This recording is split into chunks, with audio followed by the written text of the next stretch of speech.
Halo teman-teman, kembali lagi dengan Shiva dengan NIM 4522091120. Jadi, kali ini kita akan membahas materi baru. Kita beranjak dari materi yang kemarin terkait konsep dan kebenaran atau penelitian ilmiah. Nah, sekarang kita akan membahas tentang konsep penelitian kualitatif itu seperti apa. Jadi simak penjelasan saya berikut ini.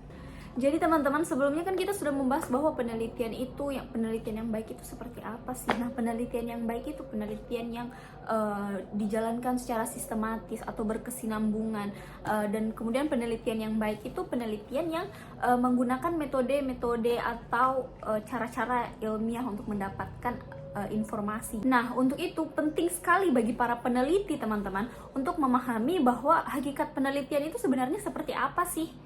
Nah, Shiva akan bantu menjelaskan tentang hakikat penelitian. Nah, hakikat penelitian itu seperti apa sih? Jadi, ini berawal dari kata research. Research itu dari bahasa Perancis. Re-nya itu berarti berulang-ulang atau kembali. Kemudian search-nya itu mencari, menjelajah, atau menemukan. Jadi kalau misalnya digabung nih, research, penelitian itu apa sih research? Research itu ya berarti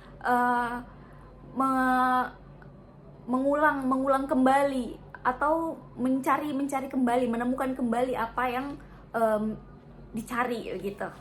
Nah, kemudian yang dicari itu sebenarnya apa? Nah, yang dicari ini berupa fakta-fakta, kemudian informasi-informasi yang mungkin sebelumnya sudah ada nih teman-teman, tapi di masa depan atau di saat ini kita harus memvalidasi, kemudian harus mencari info lebih lanjut lagi, apakah yang kita yakini saat ini memang benar.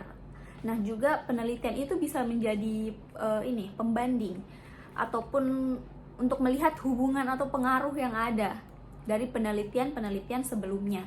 Nah, kemarin juga kita sudah membahas tentang kebenaran.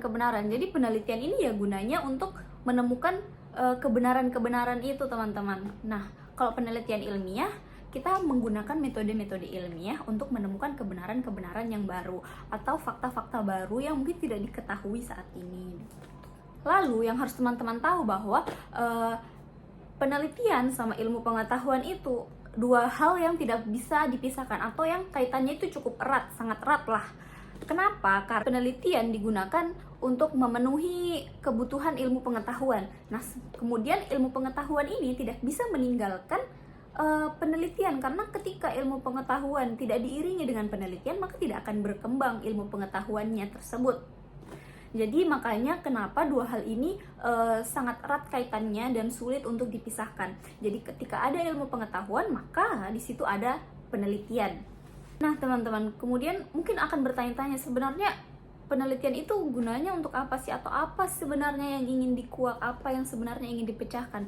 Nah, sebenarnya yang ingin dipecahkan, yang ingin dibahas dalam penelitian itu ya objek penelitinya atau apa permasalahan yang ingin diteliti. Nah, itulah nantinya yang akan dikuak, yang akan dikupas tuntas dalam sebuah penelitian ilmiah dengan memperhatikan metode-metode atau cara-cara yang sistematis. Nah, kemudian penelitian yang menggunakan metode ilmiah itu memiliki dua unsur penting nih teman-teman. Nah, yang pertama adanya pengamatan, kemudian yang kedua adanya penalaran.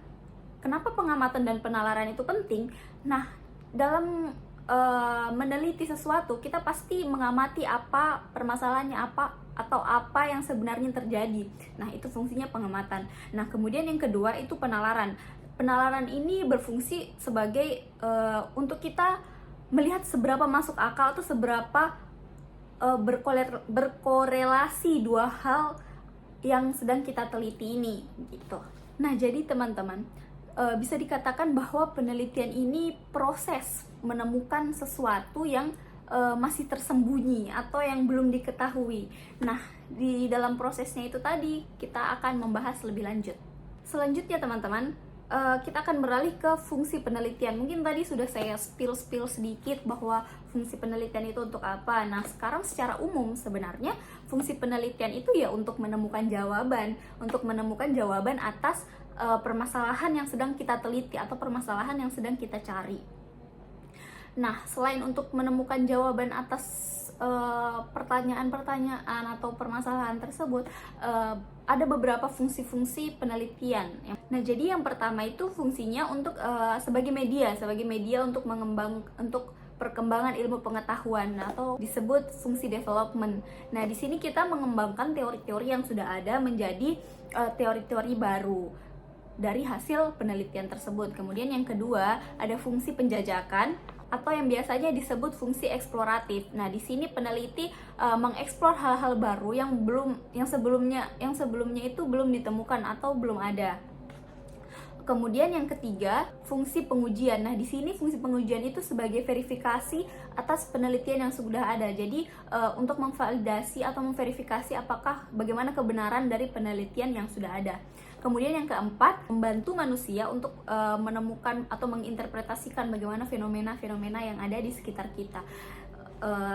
Contohnya untuk kita sebagai peneliti, pasti penelitian ini sangat berguna membantu kita menjelaskan fenomena apa sih yang ada di lingkungan sekitar kita, dan itu hanya bisa dilakukan ketika kita melakukan penelitian. Nah, kemudian fungsi penelitian berdasarkan jenis penelitiannya itu ada banyak. Yang pertama penelitian dasar, kemudian ada penelitian terapan, dan penelitian evaluatif. Nah, bedanya ketiga ini, kalau menurut kesimpulan saya, kalau penelitian dasar itu dia menguji teori-teori yang ada tapi masih bersifat abstrak atau secara umum. Nah, kemudian yang kedua, fungsi terapan di sini pengaplikasian dari penelitian terapan tadi, pengaplikasian dari penelitian dasar atau pengembangan dari penelitian dasar. Fungsinya juga sama untuk menguji teori-teori yang sudah ada, tapi dia agak lebih spesifik. Nah, kemudian yang ketiga ini fungsi penelitian evaluatif. Nah, di sini penelitiannya ini fungsinya lebih ke menilai penelitian atau menilai teori-teori yang sudah ada sebelumnya. Kemudian penelitian lain ada penelitian deskriptif, ada penelitian prediktif, ada penelitian importif, dan penelitian eksplanatif. Selanjutnya kita akan beralih ke proses penelitian itu seperti apa. Nah, sebenarnya kemarin saya sudah membahas terkait proses penelitian atau alur penelitian itu seperti apa. Cuma sekarang kita akan membahas lebih dalam lagi seperti apa itu alur-alurnya. Nah, sebenarnya teman-teman, fase penelitian ini ada 3. Yang pertama ada fase persiapan, kemudian pelaksanaan, dan pelaporan. Nah, dalam ketiga fase ini ada tahapan-tahapan yang harus dilalui. Nah, sebelumnya sebenarnya ada 8 tahapan, tapi kemudian dikembangkan menjadi 10 tahapan, dan ini biasa berdasarkan penelitinya sendiri. Jadi, apa yang peneliti butuhkan, nah itu biasa dikembangkan tahapan-tahapannya. Nah, kemudian menurut Russell nih ada 10 tahapan. Nah, apa saja tahapannya? Yang pertama itu adalah menentukan topik. Jadi, sebelum melakukan penelitian, pasti teman-teman harus menentukan topik apa yang ingin teman-teman ambil. Topik penelitiannya seperti apa. Nah, dalam penentuan topik ini, nanti teman-teman bisa mengambil judul. Jadi, kita menentukan topik, kemudian diperkecil menjadi masalah apa yang ada di topik tersebut. Nah, dari masalah itu nantinya akan muncul judul yang ingin teman-teman teliti. Nah, jadi ketika kita menentukan topik yang bagus, maka kita akan mendapatkan masalah yang cukup menarik untuk diteliti. Nah, ketika kita mendapatkan masalah yang cukup menarik untuk diteliti, kita akan menghasilkan judul yang bagus atau yang wah gitu. Nah, dalam menentukan topik itu sebenarnya ada beberapa hal yang perlu diperhatikan, yaitu ada penilaian objektif dan subjektifnya. Nah, penilaian objektif itu berupa kayak mungkin apakah topik yang diangkat atau judul yang diangkat ini sedang ramai dibicarakan, ataukah judul yang diangkat ini sudah ada sebenarnya sebelumnya, sudah diteliti sebelumnya. Nah, kemudian untuk yang subjektif, penilaian subjektif ini lebih ke penelitinya. Apakah misal penelitinya mampu menjelaskan terkait topiknya atau mampu meneliti terkait topiknya. Nah, kemudian apakah peneliti ini dia memiliki skill atau kemampuan yang cukup untuk meneliti topik ini, ataukah topiknya ini cocok untuk penelitinya atau tidak. Nah, penilaian subjektif seperti itulah yang dimaksud. Kemudian untuk tahap kedua di sini ada pengkajian pustaka. Nah, pengkajian pustaka di sini seperti yang sudah saya bahas kemarin terkait landasan-landasan teori, kemudian terkait penelitian-penelitian sebelumnya, apakah sudah ada atau apakah bagaimana perkembangan penelitian sebelumnya. Nah, di pengkajian pustaka di sini sangat penting karena ini sebagai landasannya teman-teman dalam melakukan penelitian. Jadi semakin banyak teman-teman mendapatkan informasi dari misal buku, jurnal ataupun media-media yang lain. Nah, bisa jadi semakin banyak ide-ide yang bisa teman-teman keluarkan nantinya di dalam penelitian atau penulisan penelitian tersebut. Nah, kemudian yang ketiga ada merumuskan permasalahan dalam penelitian. Nah, di sini teman-teman menentukan biasa hipotesis atau dugaan sementara, atau di sini memunculkan berbagai macam pertanyaan-pertanyaan atas permasalahan atau topik yang teman-teman ambil. Jadi, misal mengambil satu topik, nah di sini teman-teman membuat beberapa pertanyaan yang terkait dengan topik itu dan akan terjawab ketika teman-teman melakukan penelitian. Dan teman-teman harus yakin bahwa ketika menentukan atau merumuskan suatu masalah, teman-teman harus yakin bisa menjawab pertanyaan-pertanyaan dari rumusan masalah tersebut. Dan juga dalam rumusan masalah ini pertanyaan-pertanyaan itu harus spesifik dan jawaban-jawabannya juga harus spesifik. Jadi teman-teman tidak bisa membuat rumusan masalah yang sifatnya umum, karena dalam penelitian itu kita butuh hal-hal yang spesifik. Kemudian yang keempat, merumuskan desain penelitian. Nah, seperti yang sudah saya katakan kemarin, desain penelitian ini sangat penting karena di sini kita membuat rancangan-rancangan penelitiannya nanti akan seperti apa, kemudian panduan-panduannya nanti seperti apa. Kemudian yang kelima ada menyusun instrumen penelitian. Nah, instrumen penelitian ini sangat penting teman-teman, baik di penelitian kualitatif ataupun penelitian kuantitatif. Biasa kalau untuk penelitian kuantitatif itu menggunakan angket atau penyebaran skala menggunakan G-form. Kemudian untuk penelitian kualitatif itu biasa menggunakan wawancara secara langsung atau wawancara secara mendalam, dan juga biasa menggunakan pengamatan secara langsung. Nah, ketika teman-teman menggunakan instrumen penelitian yang tidak baik atau tidak bagus, maka bisa diragukan nanti validitas sama reliabilitasnya bisa diragukan, atau bisa jadi nanti hasilnya itu tidak bagus. Nah, di sini pentingnya teman-teman menyusun atau menentukan instrumen penelitian apa yang tepat untuk judul atau topik yang sudah teman-teman ambil. Kemudian yang keenam, menentukan populasi dan sampel. Nah, populasi sama sampel ini dua hal yang berbeda. Populasi itu lebih besar daripada sampel, sedangkan sampel itu diambil dari populasi.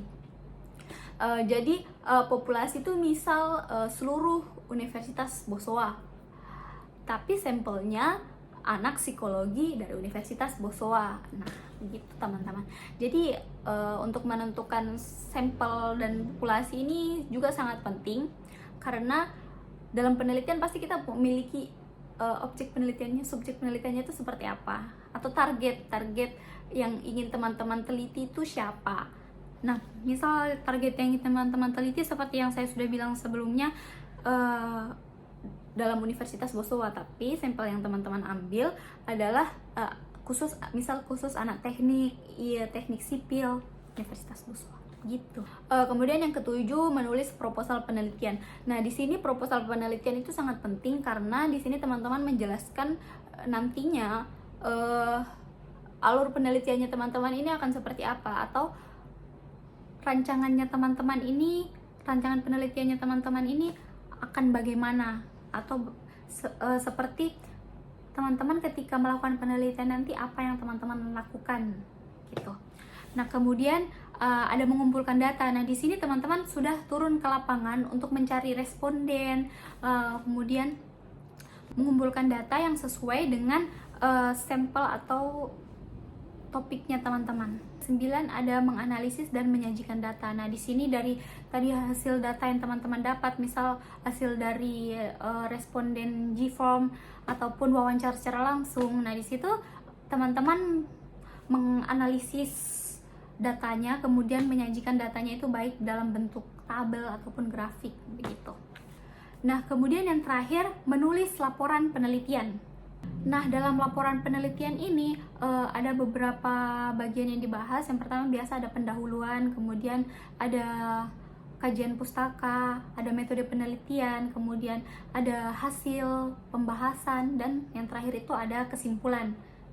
Nah, teman-teman harus menuliskan secara lengkap itu semua dalam laporannya teman-teman, dan semua itu harus berdasarkan hasil yang sudah teman-teman dapat dari penelitian yang teman-teman lakukan.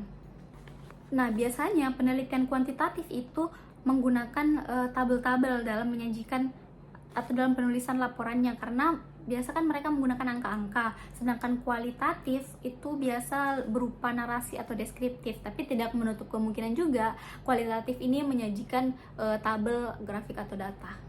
Nah, teman-teman, saya rasa sudah cukup pembahasan yang saya berikan. Kurang dan lebihnya mohon dimaafkan, dan terima kasih. Dadah. Assalamualaikum warahmatullahi wabarakatuh.